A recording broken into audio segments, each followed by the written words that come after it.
अस्सलामु अलैकुम नाजरीन, आप देख रहे हैं कश्मीर क्राउन और मैं रफ़ी सूफ़ी। नाजरीन, दुनिया ने तरक्की के मराहिल तय किए और जो चीज़ें पहले इस्तेमाल होती थी उन चीज़ों की जगह आज नई नई चीज़ें इस्तेमाल होती है और नई नई टेक्नोलॉजी है वो बराकार लाई जा रही है। हर एक शोबे में अपनी अपनी तरह से तब्दीली वाक़या हुई है। वही अगर हम ट्रांसपोर्ट की बात करें, आज आप देखिए कि हमारी कारें कितनी जदीद हो गई है, हमारी रेल उसमें कितनी सहूलियत आ गई है और न जाने आगे हवाई जहाज़ कैसे हमें देखने को मिलेंगे। लेकिन अगर हम इस ट्रांसपोर्ट की बात करेंगे जहां हम कह रहे हैं कि बहुत सारी चीज़ें बदल गई, वहाँ जो साइकिल है वो अभी भी वैसी है, वो उतनी ज़्यादा नहीं बदली। और मैं समझता हूँ कि साइकिल को चलाने की आज के इंसान को बहुत ज़्यादा ज़रूरत है, क्योंकि जो माहौलियात के हवाले से जो मसाइल पूरी दुनिया को दरपेश है, जो ट्रैफिक जैम्स के हवाले से जो खदशात पूरी दुनिया के सामने हैं, इस पर काम तो हो रहा है लेकिन इसमें साइकिल का एक बहुत बड़ा रोल है। और इसी साइकिलिंग को वादिया कश्मीर से उरूज देने की सिमत में इस डायरेक्शन में एक नौजवान निकला है, आदिल तेली, जिसने कश्मीर से लेकर कन्याकुमारी तक अपना ये सफ़र साइकिल से मुकम्मल किया और Guinness book of world record में नाम भी आ गया। और इन्हीं से आज आपकी मुलाकात कराने जा रहे हैं। हमारे साथ बैठे हैं आदिल तेली। तो खैर मकदम है आदिल तेली, आपका हमारे कश्मीर क्राउन प्रोग्राम में सबसे पहले हमारी तरफ से मुबारकबाद। Thank you so much. सबसे पहले मैं ये जानना चाहूँगा कि कश्मीर से लेकर कन्याकुमारी तक आपने जो साइकिलिंग की, अगर मैं अपना ज़ाती तजुर्बा बताऊँ, अगर श्रीनगर से जम्मू जाने पर जब हम गाड़ी में सफ़र करते हैं तो शाम को जम्मू पहुंचने पर जो एक हाल इंसान का होता है, तो मैं समझता हूं कि बहुत ज़्यादा इंसान एग्जॉस्ट हो जाता है। वही आपने ये सफ़र साइकिल से एक हिली रास्ते से होते हुए ये कन्याकुमारी तक के सफ़र तय किया। जाहिर सी बात है अपने आप में एक बहुत बड़ा कारनामा है और इस कारनामे के पीछे एक तवील कहानी रही होगी, एक शौक रहा होगा, एक जुनून रहा होगा, एक लगन रही होगी। कहाँ से शुरुआत हुई और फैमिली का कितना सपोर्ट रहा? जी हाँ, पहले तो मैं अल्लाह ताला का शुक्रिया अदा करना चाहूँगा। मेरी साइकिलिंग करियर की शुरुआत 2013 से हुई और 2014 से मैंने JNK को रिप्रेजेंट किया नेशनल लेवल पे और अभी तक कर रहा हूँ कंटिन्यूसली। और इसके बावजूद मैंने कश्मीर यूनिवर्सिटी को रिप्रेजेंट किया all India university cycling championships में। और 2019 में जब मैंने श्रीनगर टू लेह का एक टूर किया था, नॉन स्टॉप साइकिलिंग मैंने की थी 440 किलोमीटर्स की। और उसके बाद मुझे अल्ट्रा एंडोरेंस का बड़ा शौक़ पड़ा कि मैं भी एक अल्ट्रा एंडोरेंस साइकिलिंग करूँगा। तो उसके बाद मेरे जहन में कश्मीर टू कन्याकुमारी का अटेम्प्ट का शौक़ ज़्यादा पैदा हुआ। और इसके पिछले एक साल से मतलब इस सोच में था कि मैं इस वर्ल्ड रिकॉर्ड को अटेम्प्ट करूँगा कश्मीर से लेकर कन्याकुमारी तक। और 6 महीने पहले मैं अमृतसर पंजाब चला गया, वहाँ पे मैं ट्रेनिंग कर रहा था इस चीज़ के लिए, जहाँ पे मेरे कोच साहब राजेश कोशे साहब मुझे तैयार करा रहे थे इस चीज़ के लिए। और फिर मेरा जो हमने अप्लाई किया था गिनेस वर्ल्ड रिकॉर्ड के लिए, नवंबर में हमने अप्लाई किया था और उसके बाद फरवरी एंड वीक में हमारा रिप्लाई आया था गिनेस वर्ल्ड रिकॉर्ड से कि हमारी एप्लीकेशन एक्सेप्ट हो गई है वर्ल्ड रिकॉर्ड के लिए। तो उसके बाद हमारा सफ़र 22 मार्च को स्टार्ट हुआ सुबह 7:30 बजे। फैमिली का बहुत ज़्यादा रोल रहा है मेरी साइकिलिंग करियर के पीछे, क्योंकि फैमिली में एक हम्बल फैमिली से बिलोंग करता हूँ और बहुत ज़्यादा फाइनेंशियल क्राइसिस थी स्टार्टिंग में। साइकिलिंग जब मैंने करियर स्टार्ट किया था तो इक्विपमेंट अवेलेबल नहीं थे जब मैंने स्टार्ट की थी साइकिलिंग।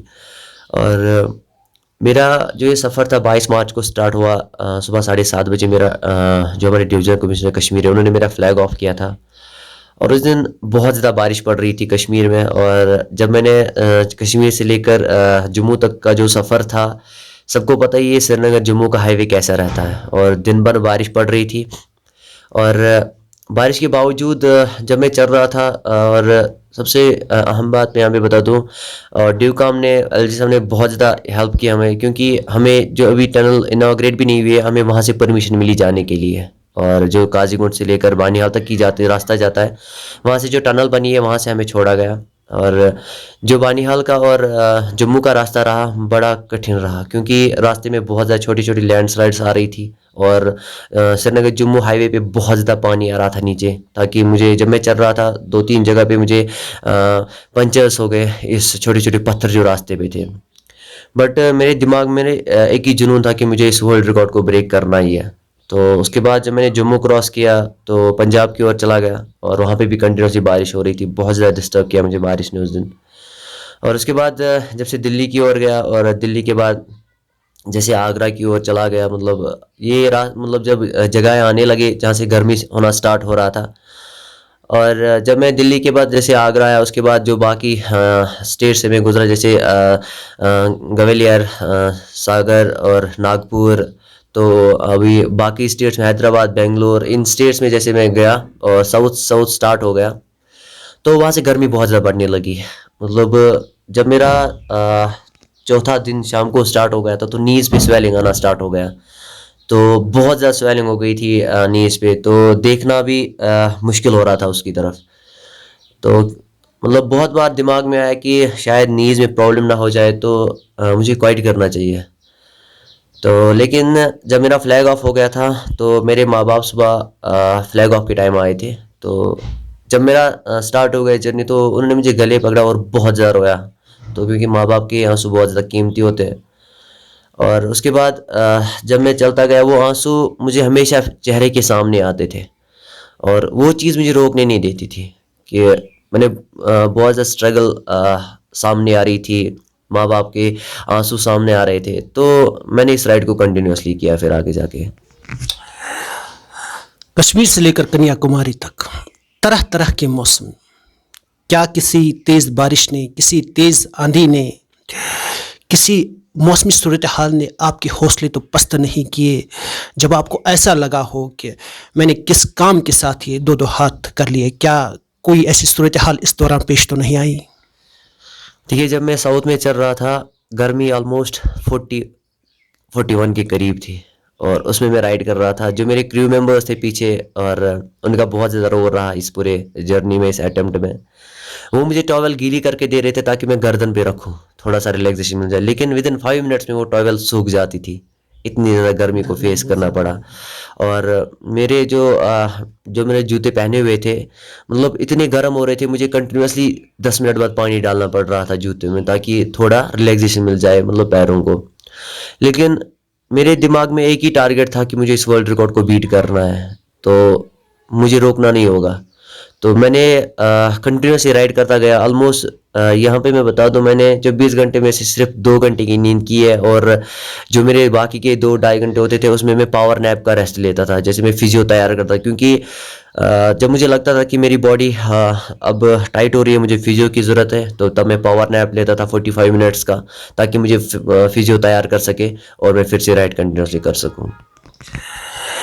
ये बताइए कि साइकिलिंग के अलावा जो आपने जर्नी की, इस दौरान जो दूसरी एक्टिविटीज़ रहती है, एसेंशियल एक्टिविटीज़, जैसे खाना पीना या फिर रिफ़्रेश होना, उसके साथ साथ थोड़ी सी नींद भी लेनी है, तो उसका कैसा शेड्यूल रहा आपका? देखिए, जो मेरे क्रू मेंबर्स थे, हम ज़्यादा से ज़्यादा कोशिश करते थे कि मैं फ्लूइड्स ले लूँ, क्योंकि ताकि मेरी बॉडी बहुत ज़्यादा डिहाइड्रेट हो रही थी, और फ्लूइड्स की वजह से मैं थोड़ा रिकवर हो रहा था। और ये मुझे क्या करते, ये मतलब हम जहाँ पे मुझे लगता था कि इन्होंने मतलब वो राइस मिक्स करके मुझे वो फिर बॉल्स बना के देते थे, और मुझे वो रास्ते में खिलाते थे। और जहाँ पे मेरा 2 घंटे का रेस्ट होता था, या मुझे सोना होता था जहाँ पे, तो वहाँ पे मुझे अगर कहीं पे मतलब खाने का ये होता था, तो वहाँ पे मैं खा लेता था।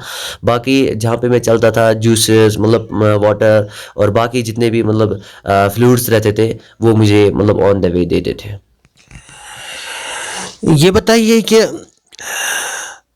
आप एक प्रोफेशनल साइकिलिस्ट हैं, दुनिया के सामने, बल्कि इस वादी में भी मुल्की सतह पर भी हमारे सामने माहौलियात के हवाले से बहुत सारे मसाइल पेश है। ट्रैफिक जैम्स के हवाले से अगर हम देखें तो मगरबी ममालिक डेवलप्ड कंट्रीज़ की अगर हम बात करें तो वहाँ पर साइकिल को अपनाया जा रहा है और ट्रैफिक जैम्स को काउंटर किया जा रहा है अच्छा खासा। तो एक प्रोफेशनल साइकिलिस्ट होने के नाते इन ट्रैफिक जैम्स को काउंटर करने के लिए, इन माहौलियात को ठीक करने के लिए आपका जो मैसेज क्या रहेगा जम्मू कश्मीर अवाम के लिए? देखिए, आप आए दिन देखते हैं कि पेट्रोल का दाम कहाँ पे पहुँचा है।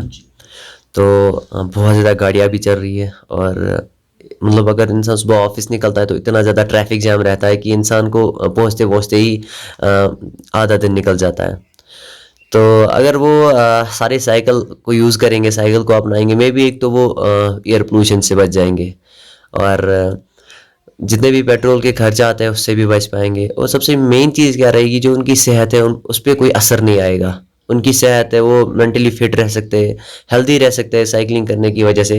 और हमारे ऑब्वियसली हमारे माहौलियात पे भी उससे असर पड़ेगा, ताकि जब एक कल्चर बन जाता है साइकिल चलाने का तो जो एटमॉस्फेयर पे मतलब पोल्यूशन की वजह से मतलब गंदगी फैली होती है तो उसमें भी ऑटोमेटिकली रिलीज होता है फिर आगे जाके। अगर वो कंटिन्यूसली मतलब साइकिल से मतलब ऑफिस जाएंगे या कोई काम पे जा रहा है वो भी साइकिल पे जाएंगे, या कोई मतलब किसी भी एक्टिविटी में जा रहा है अगर वो साइकिल यूज़ करेगा तो मे भी मतलब उसकी सेहत जो बिल्कुल अच्छी रहेगी। साइकिलिंग चलाना एक मसल्स को स्ट्रेस देने वाला काम। अगर हम आम साइकिल चलाने की भी बात करें उसमें भी मसल्स पर एक अच्छा खासा स्ट्रेस पड़ता है। तो कैसा वर्क आउट रहता है आपका साल भर और क्या क्या डाइट का आप क्या कैसा वो भी हमारे नाज़रीन को बताएं। देखिए, 6 महीने पहले मैं बाहर चला गया था इस अटेम्प्ट को ट्रेनिंग करने के लिए, क्योंकि इसको बहुत ज़्यादा मेहनत लगी। जब मैं पंजाब में तैयारी कर रहा था तो मैं हफ्ते में 3 दिन ऑलमोस्ट 250 किलोमीटर की ट्रेनिंग करता था और बाकी जो 3 दिन रहते थे और उसमें मतलब मैं 100 किलोमीटर्स, 80 किलोमीटर, 60 किलोमीटर की ट्रेनिंग करता था और बाकी ऑलमोस्ट जो पहले 3 दिन होते थे उसमें मैं 250 किलोमीटर की ट्रेनिंग करता था। तो बहुत ज़्यादा मेहनत लगी इसमें। न्यूट्रिशन का भी अहम रोल है। अगर हमें प्रॉपर न्यूट्रिशन नहीं मिलेगा तो हम बॉडी को रिकवर नहीं कर पाएंगे अच्छे तरीके से और सुबह मतलब अच्छा परफॉर्मेंस नहीं कर पाएंगे जो हमें नेक्स्ट डे का टारगेट होता है। तो बहुत ज़्यादा मेहनत लगी। मतलब जैसे मतलब हम जिम सेशन करते थे वहाँ पे, कोर सेशन होता था हमारा और हफ्ते में एक बार रनिंग करते थे वहाँ पे। तो इसके पीछे बहुत ज़्यादा मेहनत है, इस अटेम्प्ट के पीछे। तो जब मेरा अटेम्प्ट का ये आया था दिमाग आता है, मैं बहुत ज़्यादा स्पॉन्सर्स के पास गया, बहुत ज़्यादा स्पॉन्सर्स के पास गया, लेकिन बहुत जगहों पे मतलब मेरे को ना सुनने को मिला, क्योंकि इस अटेम्प्ट में बहुत ज़्यादा खर्चा हो रहा था और मैं घर से मतलब इतना नहीं लगा सकता था ताकि मैं वर्ल्ड रिकॉर्ड के लिए इतना मतलब पैसा खर्च कर सकूं। तो फाइनली फिर मेरे एक बहुत अच्छे दोस्त है नवीद साहब, उनने मुझे एब्रॉक एग्रो से मिलाया, जो एक कंट्रोल एटमॉस्फेयर यूनिट है लसीपुरा पुलवामा में, और जहाँ पे वो एप्पल्स को स्टोर करते हैं और थ्रू आउट इंडिया भेजते हैं उन एप्पल्स को। तो मैं थैंक यू बोलना चाहूँगा वाकिब साहब को, स्पेशली रिया साहब को, नाशिद साहब को, आतिफ साहब को, मुजफ्फर साहब को, कि उन्होंने मुझे हेल्प की इस पूरे जर्नी में, मुझे स्पॉन्सर किया। मैं एब्रॉक एग्रो की पूरी टीम को थैंक यू बोलना चाहूँगा, जितने भी उसमें काम करते हैं उन्होंने बहुत ज़्यादा सपोर्ट किया। शायद उनकी ही बदौलत मैंने इस गिनेस वर्ल्ड रिकॉर्ड को बीट किया और एक अच्छे मार्जिन से सेट किया नए वर्ल्ड रिकॉर्ड को। Guinness book of world record, इस पर बात करना मुनासिब तो नहीं, लेकिन फिर भी मेरे ख्याल में नाजरीन के जहनों में ये सवाल आता होगा कि ऐसे इवेंट को मॉनिटर करने के लिए गिनीज बुक कैसे, क्या मेथड है गिनीज बुक का? जी बिल्कुल। जो हमारी जो इसकी रिक्वायरमेंट्स है, हमें एक जीपीएस मीटर होता है जिसमें हमें लोकेशन जीपीएस दिखाता है और उसमें स्पीड एंड ये हार्ट रेट और जो है कि डिस्टेंस एवरेज दिखाता है पूरा। और इसके बावजूद और भी इसके बहुत ज़्यादा रिक्वायरमेंट्स है, मतलब जैसे कि हमें बिल्स, जहाँ पे हमने स्टे किया उनके बिल्स, जहाँ जिस पेट्रोल पंप से हमने इनको ऑयल मतलब जो मेरे क्रू मेंबर्स इनके साथ कार्स थी उनका ऑयल डाला तो उनके बिल्स, और उन्होंने मुझे देख लिया राइड करते हुए तब वो मतलब सिग्नेचर्स करके देंगे, या जिस टोल प्लाजा से हम क्रॉस, एक प्रोसेस है, एक प्रोसेस रहता है इस चीज़ का जहाँ से हम एक ग्राउंड लेवल का एक जी प्रोसेस, बिल्कुल ग्राउंड बहुत ज़्यादा रिक्वायरमेंट्स रहती है। और जो कि जहाँ से मैं टोल प्लाजा से मैंने क्रॉस किया, तो वहाँ से मैंने क्रॉस किया। जब उन्होंने मुझे देखा क्रॉस करते हुए, तो वो तब लिख के देते कि यहाँ से एक साइकिलिस्ट ने क्रॉस किया। तो ऐसे विटनेस बॉक्स जहाँ पे हमने कुछ खरीदा, वहाँ पे वो विटनेस बनाना पड़ता है कि यहाँ से ये साइकिलिस्ट गया। तो जब जब वो मुझे देखता है तभी वो विटनेस पे साइन करके देता है और अपने बाकी डिटेल्स देता है। तो इसमें बहुत ज़्यादा प्रोसेस रहता है, विटनेस का, लॉगबुक का, जीपीएस का, और वीडियो एविडेंस जो इसमें मेन चीज़ रहता है, फोटोग्राफ्स जो इसमें मेन चीज़ रहता है। तो ये सब अभी पूरा अभी हम फाइल फॉर्मेशन बना रहे हैं। इंशाल्लाह जो गिनेस वर्ल्ड रिकॉर्ड है वो हमें ऑलमोस्ट 12 से 16 वीक्स देते हैं हमें एविडेंस सबमिट करने का। बट अभी हम फाइल फॉर्मेशन बना रहे हैं, हम विद इन 2 वीक्स में भी सबमिट करने वाले हैं इस गिनेस वर्ल्ड रिकॉर्ड का इस एविडेंस को। कश्मीर से लेकर कन्याकुमारी तक बहुत तवील सफ़र रहा। इस दौरान कोई ऐसी खूबसूरत वक्त, कोई जब आपको बहुत अच्छा एहसास महसूस हुआ हो इस जर्नी के दौरान, वो भी हमारे नाज़रीन के साथ शेयर करें। जी बिल्कुल। जब मेरा 4th डे चल रहा था, तो मतलब यहाँ पे पूरे कश्मीर के लोग मेरे लिए दुआएं करते थे। और उस दिन जुम्मा था, ऑलमोस्ट जुम्मा फ्राइडे था, तो बहुत ज़्यादा लोग मेरे लिए दुआएं करते थे। कश्मीर के लोग, जहाँ पे मैं रहता हूँ नारबल के, यहाँ पे मतलब मस्जिद में दुआएं की गई ताकि इसको अच्छी कामयाबी मिले वहाँ पे। क्योंकि रास्ते में बहुत ज़्यादा पेन हो रही थी, बहुत ज़्यादा पेन को बर्दाश्त करना पड़ा। नीज़ पे पेन हो रही थी, बैक पे पेन हो रही थी, और उसके बावजूद मतलब कश्मीर ने बहुत ज़्यादा सपोर्ट किया। जब हम लास्ट के सेशन में लाइव आए थे और सुबह 4000-5000 लोग जुड़ रहे थे उस लाइव पे, और मेरे क्रू मेंबर्स ने बहुत ज़्यादा शाउट दिया लास्ट के 35 किलोमीटर्स में। और उसमें जितनी भी मेरी बॉडी में जान बची थी वो मैंने लगा दी थी लास्ट के 35 किलोमीटर्स में। और लोगों कश्मीर के लोग हमेशा से सपोर्ट करते आ रहे हैं, और इस बार भी बहुत ज़्यादा सपोर्ट किया। मैं कश्मीर के लोगों को सब, मतलब जितने भी लोग कश्मीर में रहे उनको थैंक यू बोलना चाहूँगा। जितने भी लोग नारबल में रहते हैं उनको सबको थैंक यू बोलना चाहूँगा कि उन्होंने मुझे बहुत ज़्यादा सपोर्ट किया। और जितने भी मेरे दोस्त हैं उन्होंने मुझे बहुत ज़्यादा सपोर्ट किया इस पूरे जर्नी में। कन्याकुमारी पहुंचने पर वहां कौन कौन जब आपने सफ़र इख्तिताम किया तो वहां पर कौन कौन लोग मौजूद थे उस वक्त? वहाँ पे बहुत ज़्यादा लोग आए थे वेलकम के लिए। मायर्स आए थे और डीएसपी और बाकी ऐसे बहुत ज़्यादा ऑफिसर्स आए थे जब मेरा वहाँ पे वेलकम हो गया था। और बहुत अच्छा फील हुआ, क्योंकि जब मैं वहाँ पे पहुँचा तो मेरी हार्ट बीट बहुत टाइम तक कंट्रोल नहीं हो रही थी, क्योंकि मैंने लास्ट में बहुत ज़्यादा एफर्ट लगाया था। और फिर वहाँ पे बहुत ज़्यादा मतलब अच्छा गेस्चर मिला। जब मैं वहाँ पे पहुँचा तो बहुत ज़्यादा लोग फिर होटल्स में आने लगे, और वहाँ की जितने भी मीडिया उन्होंने बहुत ज़्यादा सपोर्ट किया। और जितने की वहाँ पे मतलब लोग हैं वो मेरे होटल्स में मुझसे मिलने के लिए आए और मुझे देखने के लिए आए। इवन जब मैं वहाँ पे पहुँचा तो मैं लास्ट में जब वहाँ पे गया तो मुझे हॉस्पिटल में एडमिट होना पड़ा, और वहाँ पे ड्रिप लगाई हुई थी थोड़ा, क्योंकि बॉडी बहुत ज़्यादा ड्रेन हो गई थी मेरी। तो हॉस्पिटल से बहुत ज़्यादा मतलब अच्छा रिस्पॉन्स मिला जब मैं वहाँ पे पहुँचा। तो बहुत, अगर मैं कहूँगा मतलब लाइफ की मतलब एक सख्त तरीन जर्नी रही है मेरी लाइफ की आज तक की, मतलब आज तक की करियर में मेरी सख्त तरीन जर्नी रही होगी है। ये बताइए कि अब जो है आपने इतना बड़ा संगमील अबूर किया, तो आगे क्या क्या प्लान्स हैं? मुल्क की सतह पर क्या आप साइकिलिंग करना चाहेंगे, या फिर बैनुल अक़वामी सतह पर आप का ओलंपिक्स में जाने का इरादा है? तो क्या क्या क्या प्लान्स है? अभी इंशाल्लाह अभी हमारे इस साल के अभी थोड़ा बहुत, क्योंकि अभी मेरा चेकअप चल रहा है बॉडी का, अभी ऑलमोस्ट 2-2.5 महीने का रेस्ट है। तो उसके बाद इंशाल्लाह ट्रेनिंग फिर से स्टार्ट होगी, और इंशाल्लाह और भी अटेम्प्ट आने वाले हैं अगले साल, और भी सरप्राइज़ रखे हमने कश्मीर के लिए। और इंशाल्लाह अभी नेशनल चैम्पियनशिप में आने वाली है, अभी उस पे लिए उसके काम करेंगे। तो जो एडवेंचर स्पोर्ट्स की तरफ जाना चाहते हैं या साइकिलिंग की तरफ जाना चाहते हैं, उनके लिए क्या मैसेज रहेगा आपका? मैं यही कहूँगा कि मैं सभी लोगों से यही बोलना चाहूँगा कि मतलब कुछ भी इम्पॉसिबल नहीं है। अगर दिमाग और दिल एक जगह पे आप फोकस करोगे तो आपके लिए सब कुछ पॉसिबल है, आप कुछ भी कर सकते हो लाइफ में। मतलब आज तक क्या कहा जाता, तो यहाँ पे क्या था कि लोग बोलते थे कि कश्मीर से लेकर कन्याकुमारी तक वर्ल्ड रिकॉर्ड ऐसा किया इसने, बट ये नहीं सोचते थे कि हम भी कर सकते थे। तो मेरे दिल में यही था कि नहीं, मुझे इस वर्ल्ड रिकॉर्ड को बीट करना है, और मैंने इसके लिए बहुत ज़्यादा मेहनत की थी बाहर। क्योंकि एक इंसान, हर किसी इंसान में कोई ना कोई ख़ास क्वालिटी होती है, तो उसको बाहर निकालने के लिए उसको एक्सपोजर की ज़रूरत है, और वो मेहनत करे। क्योंकि मेहनत करने, अगर इंसान मेहनत करता है तो वो कभी ना कभी उसको ऐसा टाइम आता है जब वो इंसान वो अपनी जो होप होती है वो हार जाता है, वो मतलब विश्वास उसके अंदर टूट जाता है कि नहीं अब नहीं हो सकता। बट वो नहीं करना है, आप बस कॉन्फिडेंट रहिए, आप मेहनत कीजिए। आपकी जो मेहनत है वो एक ना एक दिन रंग ज़रूर लाएगी। और आप मैं सभी से ये रिक्वेस्ट करूँगा, वो जितने भी लोग हैं, मतलब आप आए दिन देखते रहते हैं, मतलब यहाँ पे कश्मीर के ड्रग्स का माहौल कैसा बढ़ता जा रहा है, और बहुत ज़्यादा ऐसे मतलब सोशल मतलब हमारे समाज में ऐसी बिद्दतें आ रही है कि जो ऐसे पहले नहीं होती थी। मैं उन सबसे ये रिक्वेस्ट करूँगा, वो ज़्यादा से ज़्यादा स्पोर्ट्स एक्टिविटीज़ में, ये नहीं कि आप साइकिलिंग में ही आए, किसी भी स्पोर्ट्स एक्टिविटीज़ में आए। उससे क्या होगा कि एक तो आप मेंटली फिट रहेंगे और आप हेल्दी रहेंगे, और क्या होगा कि आप एक अपना कैरियर बना सकते हैं और कश्मीर का नाम आगे लेके जा सकते हैं। तो शुक्रिया आदिल तिली हमारे साथ बात करने के लिए। Thank you so much.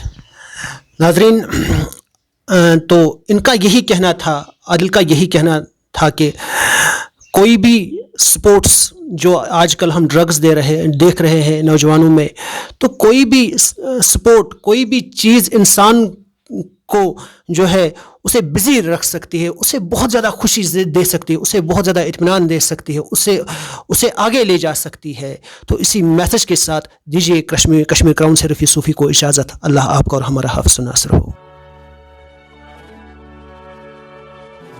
यतीम एक छोटा सा लफ्ज, मगर इसकी गहराई, इसका दुख है जो महसूस किया जा सकता है। हम अपनी रफ़ाक़तें और मोहब्बतें बांट सकते हैं। साल 2019 को कश्मीर क्राउन ट्रस्ट का वजूद अमल में आया। ट्रस्ट का मकसद महज यतीमों, बेवाओं, मिस्कीनों और मजदूरों की फलाह बहबूद के लिए काम करना। इदारे ने अभी तक 15 से ज़ायद रिहायशी मकानात गरीब आवाम के लिए वक्फ किए हैं। इसके अलावा बीमारों, नादारों, मुफलिसों की मदद के लिए पेश है। आप भी अगर इस नेक मिशन के साथ जुड़ना चाहते हैं तो दिए गए अकाउंट नंबर के जरिए आप अपना हक अदा कर सकते हैं। जम्मू और कश्मीर का पहला मुनज़्ज़म इदारा कश्मीर क्राउन ट्रस्ट।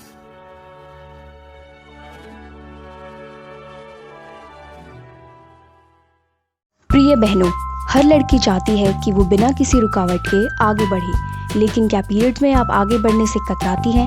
क्या लीकेज या ऑर्डर की टेंशन आपको सताती है? गीलेपन से आपको उलझन होती है? एक साधारण सैनिटरी पैड आपकी इन दिक्कतों को दूर नहीं कर सकता। ले आइए मुस्तूर सैनिटरी पैड्स।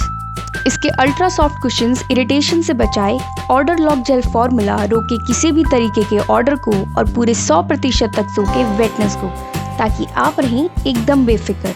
तो अब आगे बढ़ने में कतराना कभी नहीं। मुस्तूर, क्योंकि हमें परवाह है आपके हाइजीन की।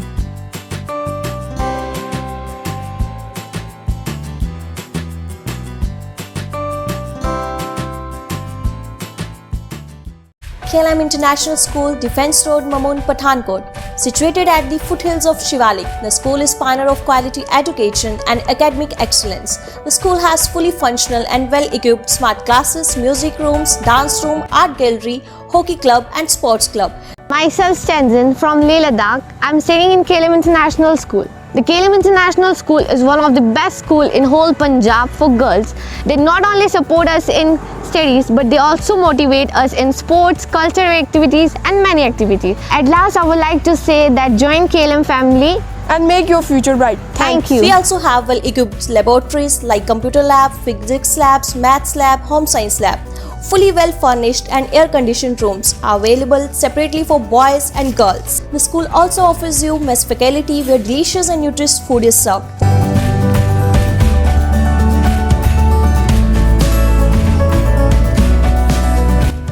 एक माँ होने के नाते अगर मुझे अपना बच्चा एक बोर्डिंग स्कूल में भेजना होगा तो सबसे पहली बात जो मैं जानना चाहूँगी उस बोर्डिंग स्कूल के बारे में वो ये होगा no fake promise. No fake promise को हिंदी में अगर मैं आपको बताऊँ, झूठे वादे नहीं चलेंगे। सो एक माँ होने के नाते जो मुझे 3 चीज़ें चाहिए वो है डिसिप्लिन, स्टडीज़ एंड स्पोर्ट्स। कि एक बार अपने बच्चों को एक बेहतर भविष्य के लिए KLM इंटरनेशनल की तरफ भेजिए।